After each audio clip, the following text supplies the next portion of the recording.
4 new iPhones, 3 new watches. Both are getting the 5x zoom camera. All 4 models are also getting the capture button. This is an exciting feature. There's going to be a $100 increase. That's the strategy. Sell more devices. Vision for the future. It's glow time. Glow time! Hello everyone, welcome to PhoneArena show. With me again here is Vic. Thank God he has returned to save this show. Hi Vic. Hey Rad, how's it going? Glad to be back. It's pretty good, pretty good. I speculated a bit last week about what you were doing, but let us know how your week passed. You speculated I was drinking cocktails at the beach and I was actually pouring concrete, so slightly different occupation, but it was fun nonetheless. Having the time of his life last week, but now that this is done, we're here again and we can continue discussing the latest from the mobile tech world, and we have a biggie to start with this week, and that is the finally Apple announced the long speculated event for the iPhone 16 announcement, and right off the bat, surprise by Apple. Everyone expected the event was going to take place on September 10th. Turns out a day earlier, but that was because of, at least it's speculated that it's because of a political debate that's going to happen on September 10th. Oh, okay, right. That's interesting. So September 9th, that's a Monday? That is a Monday, I don't know if it's a first for Apple, but it sure is a departure from the usual timing. Yeah, they usually hold their events either on a Tuesday or Wednesday, so Monday is a bit of a surprise, right? Yeah. I don't know if there's any significance to that outside of a more convenient time frame, but probably not. Yeah, probably not. September 9th, and again, we have the invite. Now it is official, and as usual, we're trying to read into it. Decipher the hidden meaning. The hidden message behind the visuals. And this time it seems to me that, I don't know, maybe they didn't really want to play this game this time. Because it's we should say the tagline. The tagline. It's glow time. It's glow time. Which, yeah. And we have an image which is kind of like a glowing abstract picture, we should call it. A glowing Siri. A glowing Siri, that's what everyone is Siri is like a circle thing. Yeah. Like that glows and swirls around, that's Siri, right? And so now it glows all around your display. Right. The new Siri, the new beginning for Siri, which is going to happen sometimes next year. Yeah, that's interesting because, as you mentioned, the Apple Intelligence / AI is not expected to launch right away with the iPhone 16. It's coming a bit later as an update to iOS 18.1. So that's interesting that they're teasing it this way. A bit strange for me, but we'll see. A little, maybe you're gonna get the glowing effect right off the bat with the release of the phones, because now we know that with the developer beta, you have the new effect, the glow around the display frame, but the Siri is still the same Siri. It's not the new Siri. Yeah. It's not glow time Siri, the old Siri. And that's, at least as far as I'm concerned, that's what the invite is trying to say, right? It alludes to Apple Intelligence, new Siri, smarter stuff coming soon. Yeah, so what do we expect? 4 iPhones, that's for sure. iPhone 16 models. 4 new iPhone 16 models, 3 new watches. Why 3? Because you get the regular Series 10, or is it going to be Apple Watch 10? Apple Watch X? Maybe. 10, is it the 10th generation? Yeah, I think it kind of is. I'm not sure if that's the 10th year, but I think it's the 10th generation. 10th gen. Curious to see if Apple's going to do anything special, a major redesign. Is that in the... Well, we've heard the rumors. Basically, the major thing is a change in size. So the smaller size is no longer gonna be there. We're gonna have a 45 millimeter as a small model and a larger 49 millimeter models. So we're gonna have a larger Series 10, and these smaller sizes they remain for the Apple Watch SE, which is getting Right. refreshed this year too. Okay. Conveniently. Yeah, yeah.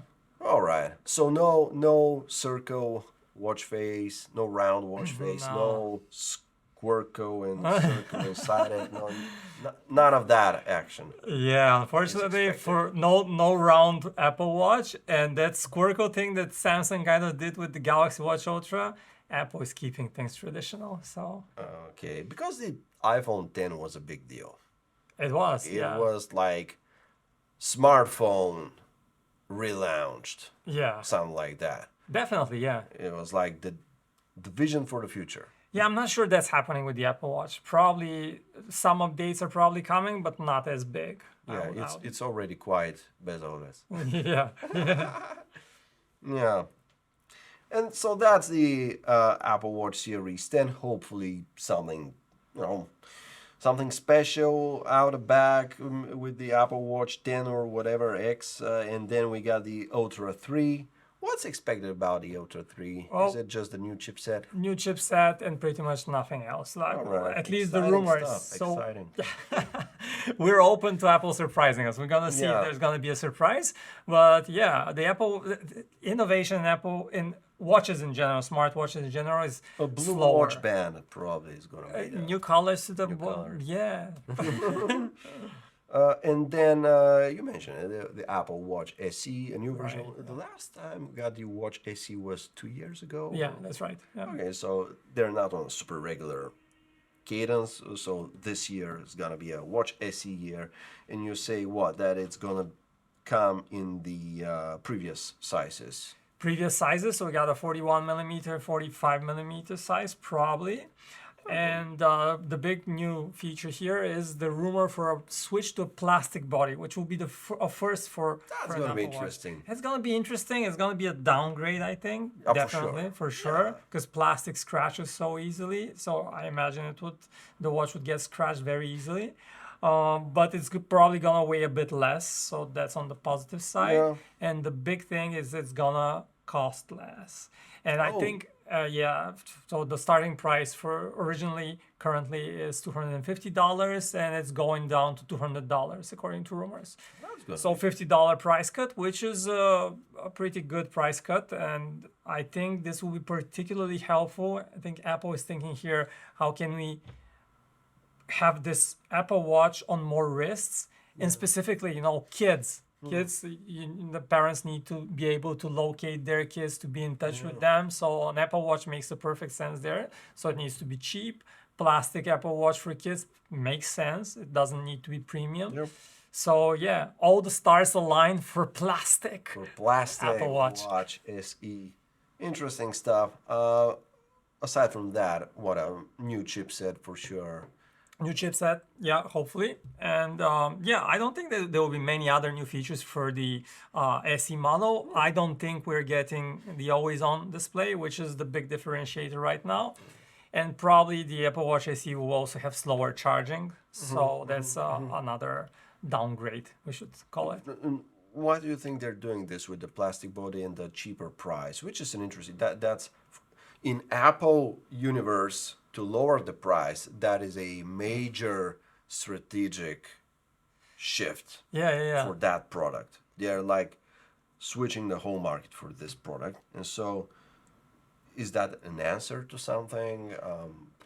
Yeah, I think it is, because Apple is kind of facing some trouble with sales. We see that iPhone sales have kind of plateaued. We see the same for the Apple Watch, and I think they just want to shake things around, sell more devices. That's their new strategy. We see the same thing for MacBooks, like the MacBook Air M1, an old model, was relaunched earlier this year for a lower price, $700.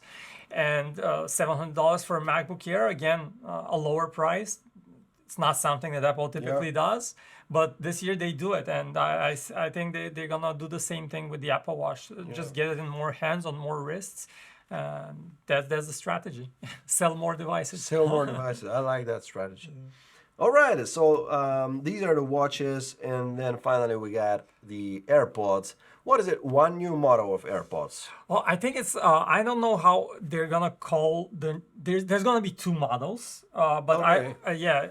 both of them are kind of in the AirPods fourth generation series, let's Right. call them. Yeah. But one of them will be the AirPods 4, obviously, which will be very similar to the current third generation. Maybe new chips inside, stuff like that. Yeah, something not Lower really. price, perhaps.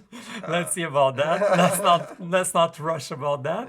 And there will be another model this time with active noise cancellation. So the idea here is again bringing that premium feature, which is ANC, active noise cancellation, to a cheaper model. So this will be like AirPods for SE or AirPods Pro SE. I don't know what the name will be. Of course, we don't have clarity on that. But yeah, it will be interesting. Right now, this base model of the AirPods 3, don't have this rubber tip that goes inside your ear. So they kind of just sit on top of your ear. Yeah. And it will be interesting to see if this new model with active noise cancellation, if it follows the same design, but probably not, because for good noise cancellation, you need a good seal from the outside world. Yeah. So this will be interesting to see for the AirPods. But yeah. here we're talking about two new models, but based on the vanilla AirPods, right? Yeah, This is not the AirPods Pro.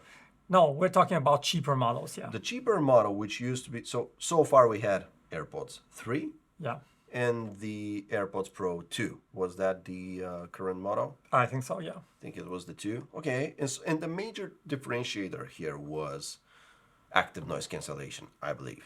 Right, yeah. And probably sound quality. But, Probably yeah. a little bit, yeah. But aside from that, the AirPods 3 looked pretty much the same as the Pro model, save for the rubber tips. Yeah, So they tweaked the design there with the AirPods 3. And so these new two AirPod models that we're expecting now are based on the 3, not the 3 Pro. The 2 Pro. That's yeah. on the side there. So from this one model, we have the rumor is, the expectations are, we get two new models. One more like a direct successor to the 3, definitely. which is going to be the AirPods Pro, for example, the AirPods 4. 4, yeah. And then another model, 4 Plus, let's say, Yeah, which you That's say a good name. The rumors are it's going to have active noise cancellation in some form. yeah, yeah. All right. Interesting stuff. Interesting stuff. Yeah, I think many people want to get the AirPods Pro but are turned off by the price. And now when you have the cheaper model, it's just going to be easier to buy them. So it makes sense for Apple to do this. Kind of like a model in between the two Yeah, yeah. is what Definitely, this yeah. shapes up as being. Okay, we'll see about that. So these are all the new products, and it's a lot of products. 4 new iPhones, 3 new watches, 2 new AirPods, Yeah. one event. One event, and later on we're also expecting a new iPad mini, a new base iPad, but probably not gonna happen at this event. Hopefully not at this event. We want to survive through it. And later down the line, maybe October, November. Yeah, but I wanted to talk about something else about the iPhone 16 series, because we started with the Apple Watch, we started with the AirPods, but what's really interesting is that we got a big leak about the iPhone 16 camera features last week coming from Apple Insider, an exclusive report that basically details all of the new camera features on the iPhone 16 model, on all 4 iPhone 16 models. So we know everything supposedly about these cameras. And remember just a couple of years ago, Apple was, rumors were saying that Apple is gonna do the buttonless iPhone, portless iPhone. Yeah. This was kind of the dream of the That was future. the- So guess what? Now they're going in a totally opposite direction, because we're hearing that all 4 iPhone 16 models are gonna get first the action button. Yeah. And remember, the action button launched on the 15 Pro models. Pro models, yeah. And now all 4 16 Okay. models are getting it, which is cool. And now only the Pro models are getting capture button. No, all 4 models are also getting the capture button. which is good news. And the capture button is basically, the idea is you have a button dedicated only to camera apps. Only camera apps can use it, and it's positioned below the power key. So when you turn your phone in landscape orientation, it's right where it needs to be. Yeah. It's at the right place. Unlike the action button, which some people try to use as a capture button, Yeah. but it was weirdly positioned. So now this will be a perfect position, a perfect placement for this button. It will be a capacitive button. It will be a big button. Okay, so it's not going to be like a physical switch like the volume rocker and the action button is. The action button is a physical button, right? Yes. not- So it's like it's still physically there, but it's a capacitive style button. So it doesn't depress physically. Right. Yeah, it uses actuators. Yeah. Yeah, and basically, you'll be able to start not just the stock camera app. You'll be able to start a third-party camera app with it, which is great. But again, only camera apps. You won't be able to start Spotify with it, right? Yeah. And That's what the action button is for. right. That's a good use for it. Or you can use Gemini. Once you're in the camera app, you'll be able to half press it to kind of lock the focus, just like on a real camera, and full press it to take a photo or. So it's a capacitive button, but it's still gonna allow you to have like 2 levels of pressure. Right. Kind of like the MacBook trackpads. Yeah, Actually, it's that's a capacitive force touch trackpad and it has 2 levels of pressure. That's actually a great comparison because it's also a capacitive button. It's a kind of not the smallest button. Yeah. It's as big as the power key. Okay, interesting. So you'll be also able to slide your finger across the surface of this button to do various zooming? features. Yeah, the default is what everyone assumes is you'll be able to use this to kind of zoom in, but you can also set it to something else. So for some apps, this would be you might be able to switch between various filters. Okay. Or do something else. Right. So that's really cool for the. Like I thought about this recently. I was with my mom. We went to a concert, and she has an iPhone 13, and she's always having trouble starting the camera. She's like a bit older now, and it's easy, but you have to long press the button. It's always a bit fiddly. Yeah. And I think like, okay, for me it's not a problem. I'm used to it. But for many people, it's like just quickly starting the camera when you need to capture a moment might be a bit of a challenge. And this is a good move for Apple. It solves that challenge, and it also frees up those 2 icons on your lock screen so you can set them for something else, something more useful. Yep. So I love this change. It's a good change. And then let's talk about the new cameras. So we have slightly different upgrades for the Pro models and the non-Pro models. And stick with me because it's a bit complicated. But basically, yeah, if we look at the non-Pro models, which are the iPhone 16 and iPhone 16 Plus, you're getting a new vertical camera, which is what we used to have before. You mentioned the iPhone 10 or the iPhone X. That's the design we used to have. And the speculation there was that it's because of spatial video. Yeah, exactly. But apart from that, very little change. So we have 48 megapixel main camera on the non-Pro models, and we have a 12 megapixel ultra-wide camera. The only kind of big new feature is that the ultra-wide camera will now support macro mode, which was only available on the Pro models. And now the base models also get the macro camera. And you also get slightly faster aperture for the ultra-wide camera, but nothing major.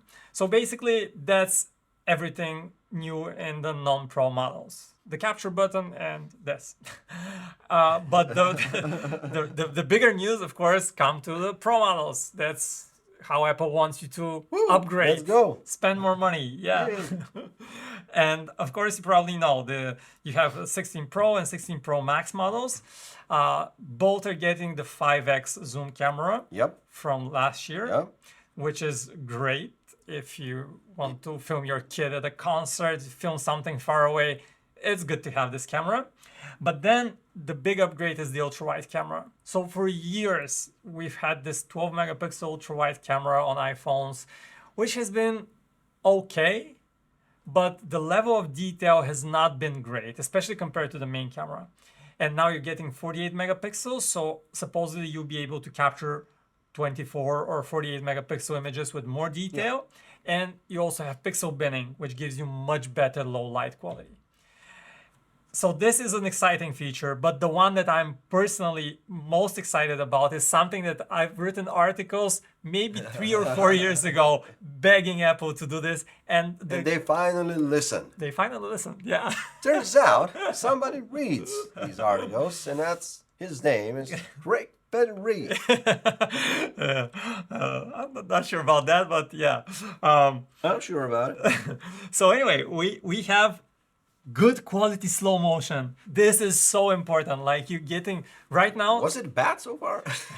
It wasn't great. Like slow motion currently is limited to 120 frames per second, but at 1080p resolution. So 1080p is not 4K. But you had 240 FPS in 720p. in 720. Yeah. Okay. And basically, the only kind of slow motion like feature is 4K 60, but this you have to slow it down in post. And I'm not sure that really works. Now, rumor is we're finally getting 120 frames per second in 3K quality. So not quite 3K. not quite 4K, 3K. Interesting choice by Apple. And this would put the iPhone in the leading position in this space because the Pixel doesn't support such a feature, the Galaxy doesn't support such a feature. The only phone that has had this in a couple of years already is the Sony Xperia 1 series, which is a premium camera phone. And now the iPhone is getting, I'm really excited about this. I love slow motion videos. I think we're gonna see many new slow motion videos on TikTok, on Instagram, whatever. Just because of the resolution change. Yeah, I think so. I think the resolution change will make a big difference. Interesting. Yeah, and to the clarity, to the detail. Yeah. Yeah.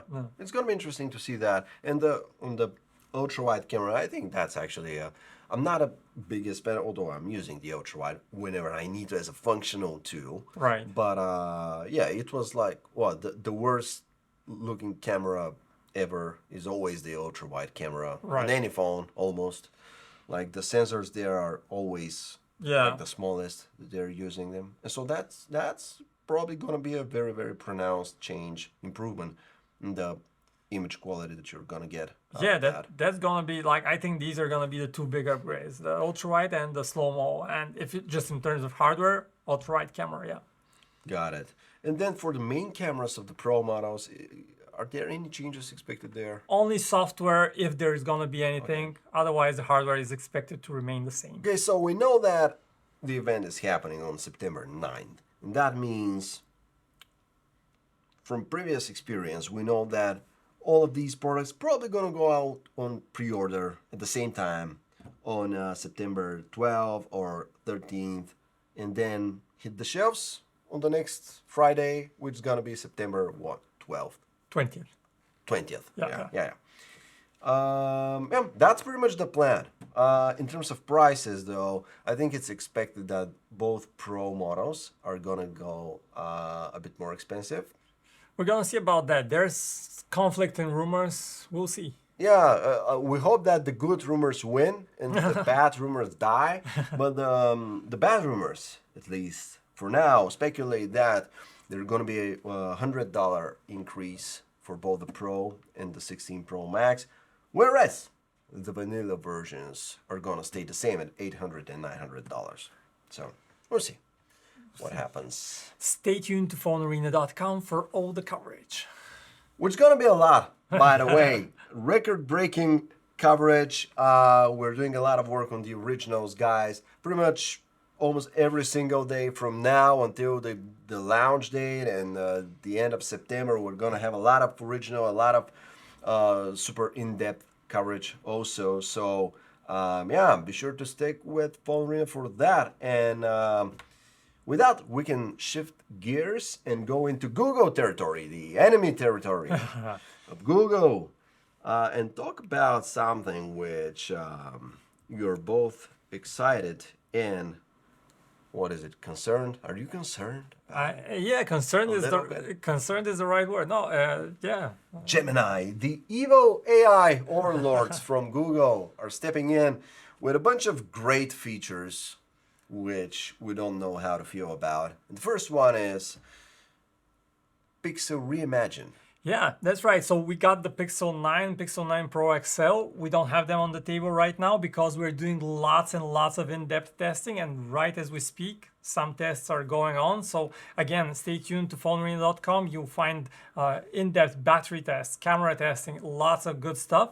But yeah, I've been using these phones for a couple of days, and at least my initial impressions are very mixed, and especially about the AI features. Of course, this is the big highlight. We have the Reimagine feature, which basically the idea is Google advertises this, that you can kind of take a picture of you and your friends and change the background in the skies from blue sky to a sunset to a cloudy sky or whatever. In real life, you can use this to make some crazy edits super easily.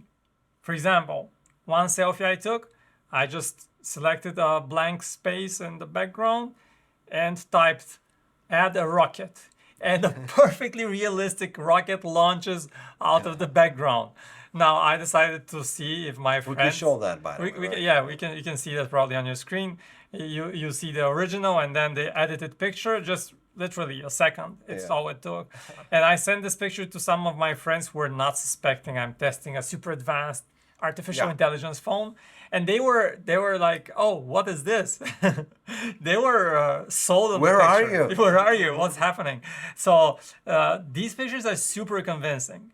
And I wanted to show you a couple more pictures. You'll see the links there to other people who have tried this more, and you can see a cockroach appearing in your food, which wasn't there, but again blends super well, very convincing.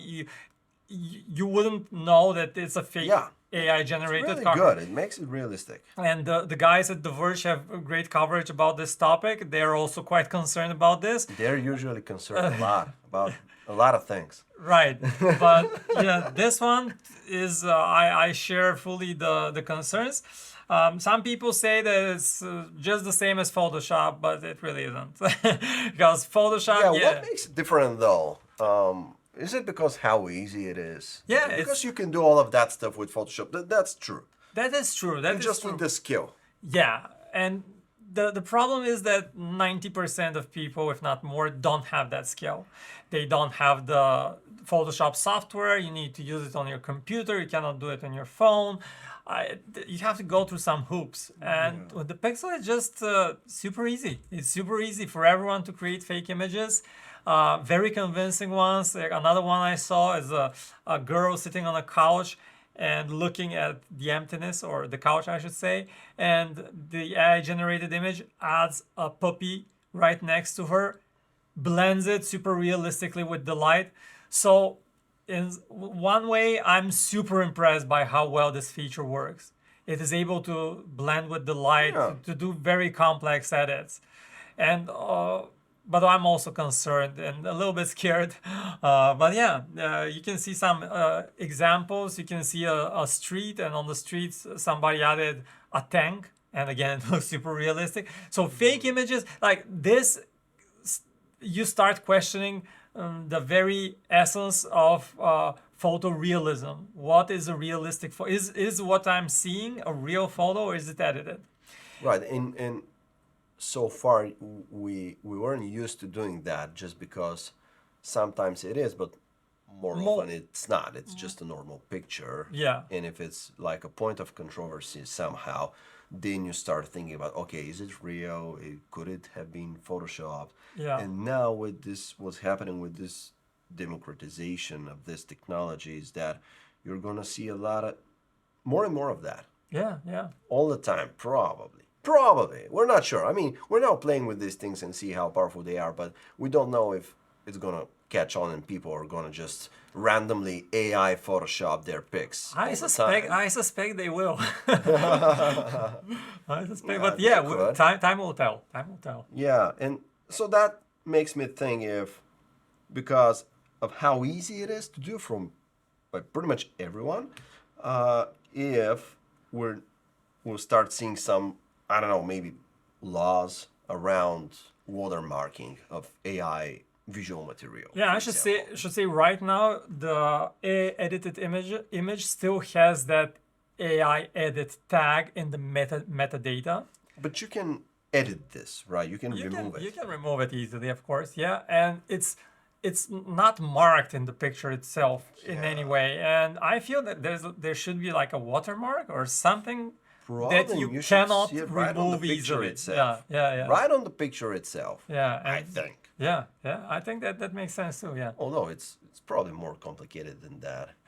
I mean, because you can use AI to create like an AI portrait of me. Yeah.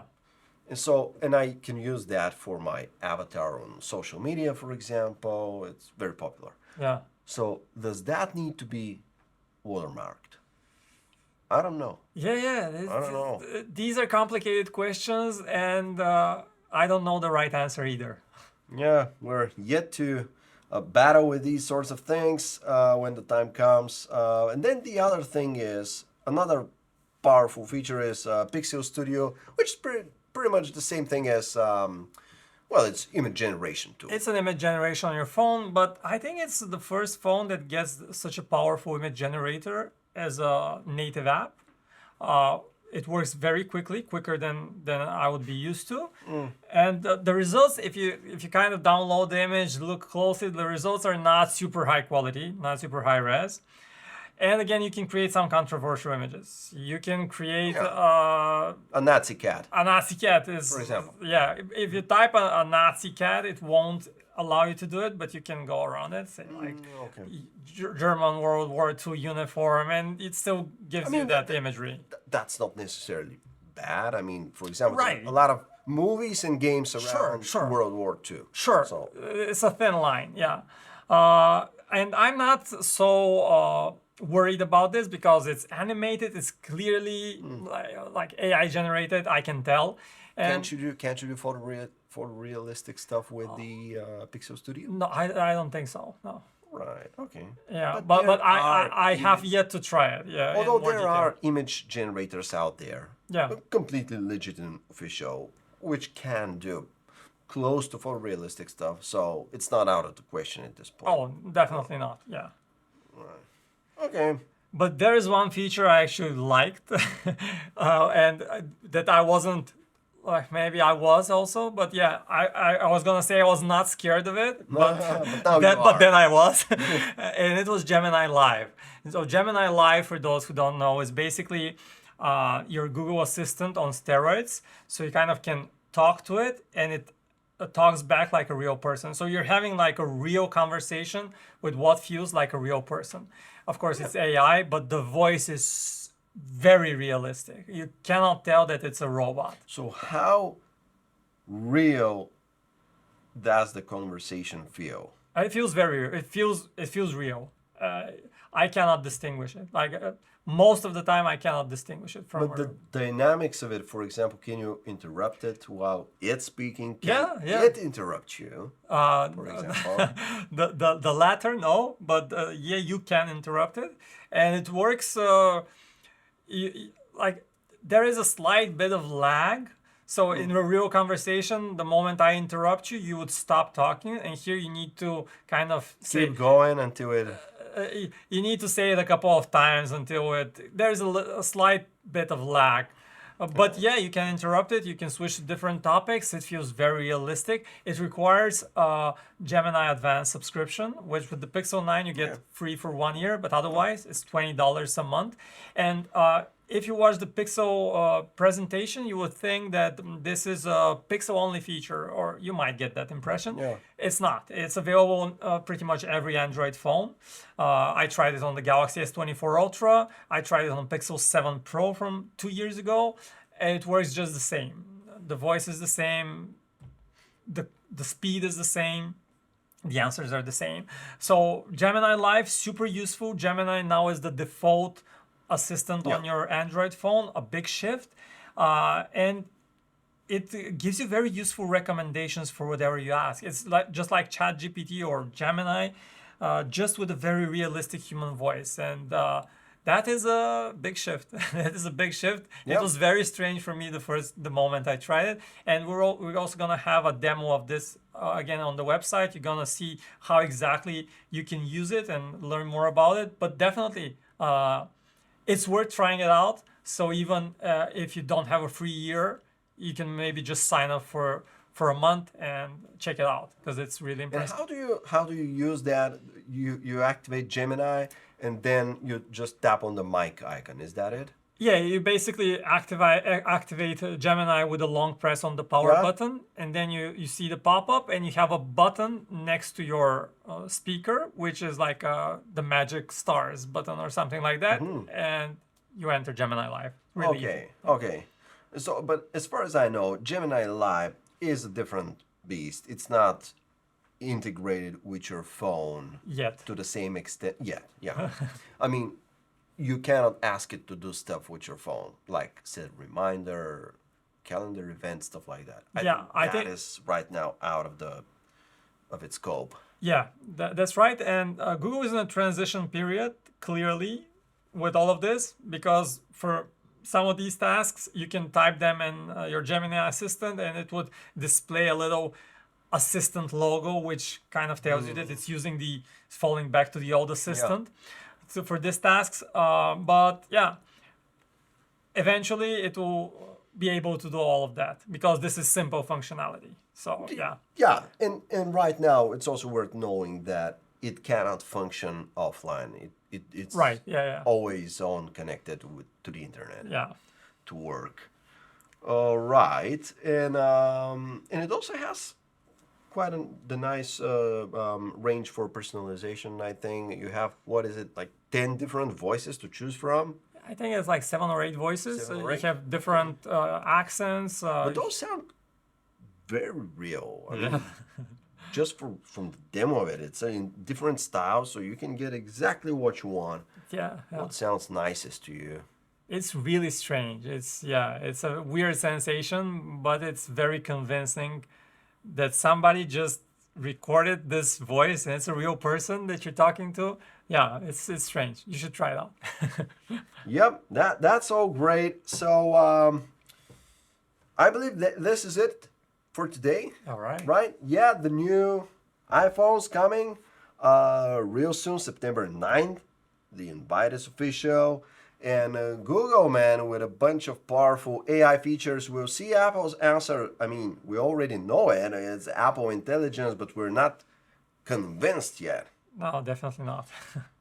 Just that what's left for Apple is to convince us that it has an adequate answer to all of this goodness. Well, they have their own image gen thing and new Siri. It's glow time. Everybody, well, we'll see if it's glow time or it's back to the drawing board time. Interesting things ahead. So thanks everybody for joining, and we'll see you guys next week. Thanks, guys. See you around.